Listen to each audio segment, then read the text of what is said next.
સોમનાથ નજીક hit and run, મહિલા યાત્રિકને ટક્કર મારી કારચાલક ફરાર, મહિલા હોસ્પિટલમાં પોલીસ તપાસ શરૂ.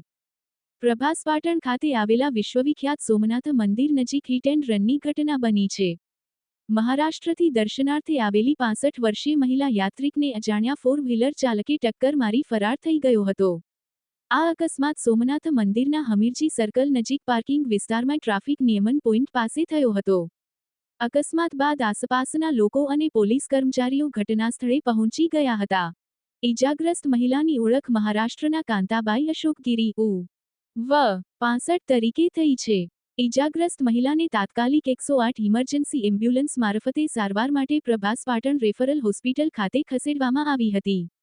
પ્રાથમિક સારવાર બાદ તેમની સ્થિતિ સ્થિર અને સારી હોવાનું હોસ્પિટલ સૂત્રોએ જણાવ્યું છે. અકસ્માતના પગલે હમીરજી સર્કલ અને પાર્કિંગ વિસ્તાર પાસે થોડા સમય માટે ટ્રાફિક જામની સ્થિતિ સર્જાઈ હતી. જો કે, પોલીસે તાત્કાલિક કાર્યવાહી કરીને વાહન વ્યવહારને પુનઃ સુચારુ બનાવ્યો હતો.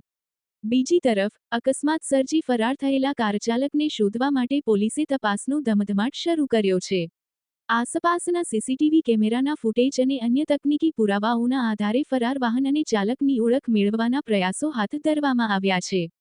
મહેન્દ્ર ટાંક, ન્યૂઝ 14 ગીર સોમનાથ.